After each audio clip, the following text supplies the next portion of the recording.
Hoops through life. Hoops through life. Welcome to another episode of Hoops Through Life, a podcast where we discuss everything related to women's basketball player development, the collegiate recruiting process, and transition from high school to college. I'm your host, Elsbeth Bierman.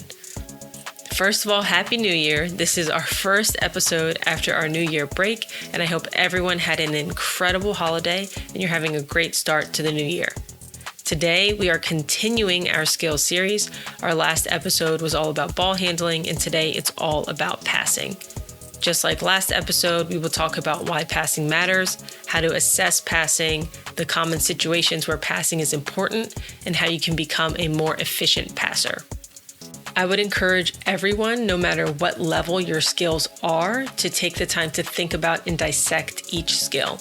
Being an elite basketball player is in the details, and anyone can have a great game once in a while, but can you consistently play at that level day in and day out? The consistency is what will make you elite or average. Passing is a skill I see get neglected a lot by players and even coaches. This is a skill where I see a huge disconnect between practice and game scenario. But before we get into that part of it, let's talk about why passing is important. So grab a notebook or just lock in and let's get started. Take a second to think about these questions. What is the purpose of passing? So I'll say that again. What is the purpose of passing? Why do we pass in games?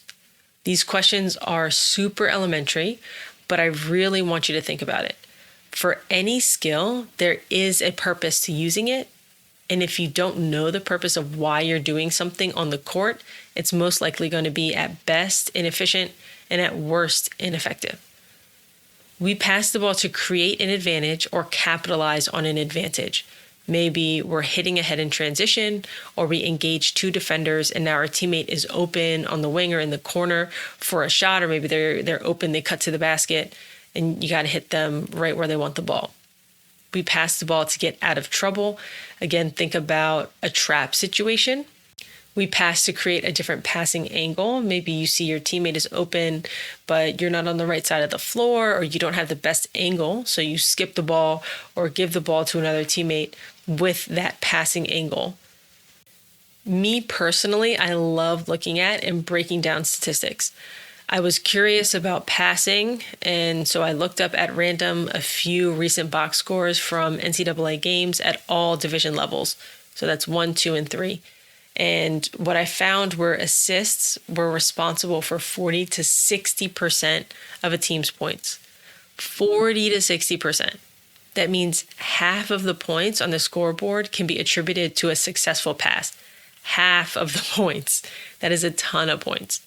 My challenge to you is the next time you watch a basketball game, and I don't care what level it is, it can be elementary school, middle, high school, college, professional, no matter what it is, take a quarter of that game and only focus on the passing. You can look at the types of passes that they're making, how successful the passes are, how far ahead they pass the ball, anything you want, but I would really encourage you to count how many missed opportunities there were because of an errant pass.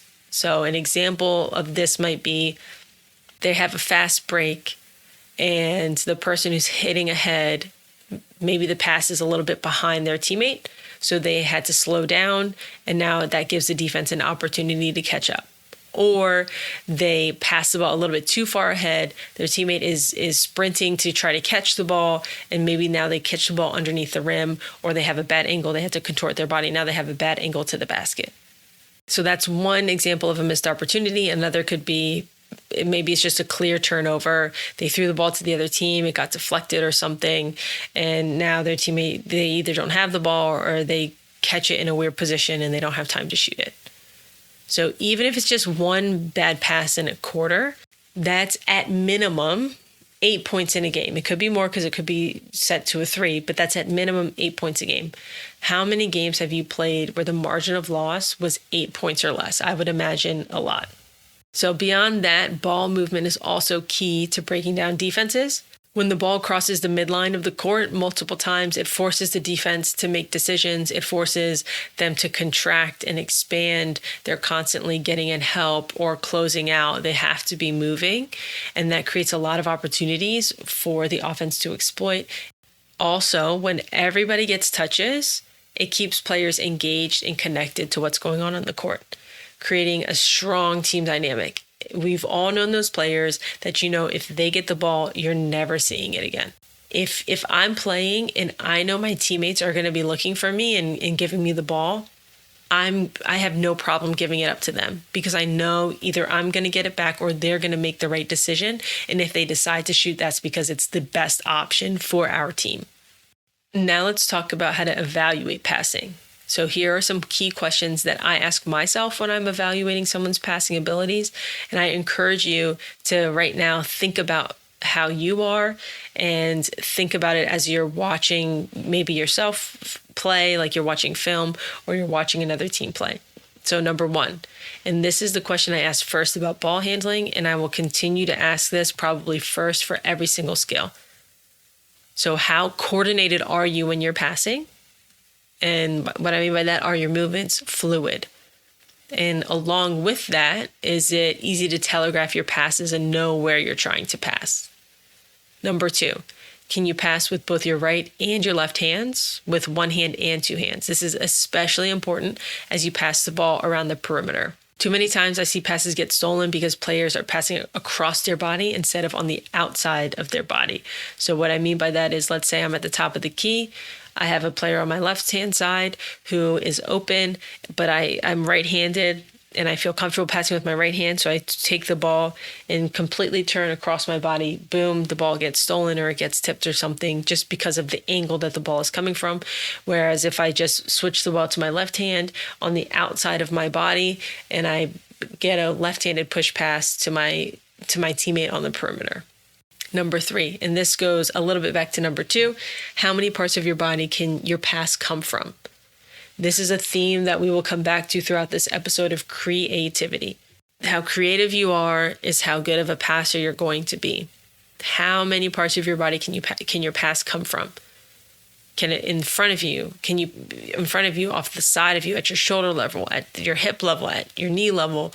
Can you do a little scoop pass, overhand, across your body, behind your back, between your legs, behind your head? Anything you can think of, how many parts of your body can your pass come from? Number four, do you understand passing angles and can you get to the right angle, whether it's through a pass or a dribble? So when to throw a bounce pass versus a chest high pass. Number five, strength. How far ahead can you pass the ball effectively? And does it take too long for the pass to get to its intended target? Number six, how precise are you with ball placement? Can you pass over, under, or around defenders? And does your teammate need to slow down or speed up to catch the ball, or can they catch the ball in stride? Placement is crucial, and it goes a little bit with accuracy, which is number seven. Are you consistently hitting your intended target in the most effective place every time? So do you know where your teammates like to have the ball when they shoot? Every shooter is different. Some people like the ball higher. Some people like it lower. When you're passing inside, so to a post player, let's say, do you make your post players bend down for the ball or, stretch extremely high for the ball? And as a post player or somebody who's maybe driving and kicking, when you're passing to the guards on the perimeter, do they need to jump for the ball? Do they need to move? Where are they catching the ball? And is it in the most advantageous position for them? All right, so let's break down some key passing scenarios and what foundational skills are needed. A lot of these foundational skills you're going to see over and over again, but here are some key scenarios. So inbounds passing, with or without pressure. The ability to pass effectively from out of bounds is crucial, especially in the full court. Let's say it's a full court press or sideline out of bounds or baseline out of bounds. This could be the difference between winning a game and losing it. If you think about the college game now, on the women's side, you're able to advance the ball. Towards the end of the game, you can advance the ball. So let's say you're advancing the ball. It's a sideline out of bounds play. Can you see all of the options and make a pass to your most open teammate in a timely manner? Super important. Next scenario, in transition. Passing ahead in transition is vital to effectively capitalize on a disorganized defense. Most teams are not very good at transition defense. So the more you can capitalize when the defense is disorganized, that could be the difference in the game. And this really takes accuracy, strength, precision, and vision to get the ball to the right person. And then in the half court, so passing to the wing, the post, maybe a skip pass, cutting teammates. Passing to a teammate on the wing, especially under pressure, requires precise timing and understanding of the angle of the pass. This also contributes to being able to start the offense efficiently. And passing to the post, you have to recognize where your teammate is and where the defense is. So is the defense fronting, defending three quarters, or behind? All of these passes demand accuracy and awareness of your teammates and where the defender is. And then last key scenario is passing while you're moving on a drive. Whether you're passing to a shooter from a drive or to a cutter from a drive, understanding when to pass and to whom is key. So make sure you're scanning the defense, you're recognizing who's open, and you're executing that pass quickly with efficiency, strength, and accuracy. And then also tied into this one is how many angles can you pass the ball? Same thing as the types of passes and where off of your body. As you know, when you drive in the lane, a lot of things can happen. Defense can come at all different angles. Are you able to be flexible and adapt to what the defense is giving you from a passing standpoint? Can you pass the ball with one hand, two hands, off the side, over your head, hook pass, pocket pass, flipping the ball? I mean, I can go on and on with the types of passes. And again, creativity is the only thing that will limit you here. To become an elite passer, I'm gonna go over 3 foundational skills that I just mentioned over and over again, but I'll go into just slightly more detail. So first is strength. You have to be strong enough to get the ball to your target efficiently with both your right and your left hands independently and together. For this one, I would work on passing with both hands and really emphasizing using your core, that twisting motion for power. Your core and your back. That's really what's going to help with this skill and a lot of other skills too. The second is versatility and variability. This is the ability to pass from anywhere on your body. And at the beginning of this episode, I mentioned a disconnect between the way we pass in practice versus the game. And this is where I see it the most. When athletes, and think about when you first started to learn how to pass. So you're just learning how to pass. You're generally set up facing your partner with no defense. I'm thinking lane line distance apart. And then you're taught very mechanically to throw a chest pass. I can hear it in my head, like elbows out, step, release, follow through, thumbs down. Then there's taught bounce pass, overhead pass, very same mechanical way. You will never see a player playing at, I could argue, any level, passing that way in the game. I get really worked up over this because passing can be so creative and it's so much fun to do and to watch when it's done well.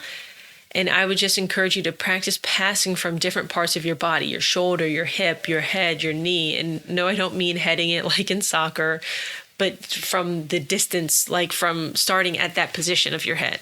Practice passing it in the air and on the ground, so like a bounce pass, and practice passing the ball to targets that are in front of you, to your side, behind you, in any other way that you can think of. And I'm not saying you have to pass this way in the game, but being able to, let's say, pass the ball behind your back or between your legs or behind your head, being able to do that in practice or just at least having exposure doing that will only help you in the game, even if you never throw that pass in the game. So last foundational skill, accuracy. So my question to you is, where should you be aiming to get the ball? Like, where should you be aiming at your target? And this is kind of a trick question, but the answer to me is where your teammates want it. Some people like catching the ball at hip level, some at chest level, and then there's everything in between. But really observe your teammates. When do they look the most in flow? When they're catching the ball and ripping or whatever they're doing, shooting, and then get them the ball in that position. It's a very simple thing, but it's not always easy. I'm going to give you 2 of my favorite passing activities. So the first one is a very simple one. It's keep away. It's super fun and engaging. It could be a warm-up, and most people are familiar with the concept of keep away, and you can do this with 3 or more people or with 2 people in a wall. I love this game because there's a ton of variability you can add to the base structure of this. And you can start with one person playing defense, and let's say as soon as they get a steal or a deflection, they get out of the middle, and then whoever threw that pass is now in the middle. And a constraint or a rule that I like to add to this very simple structure of 2 people on offense, 1 person on defense, is that the offense can't pass the ball over the defender's head, so no lollipop passes, because you won't really do those in the game.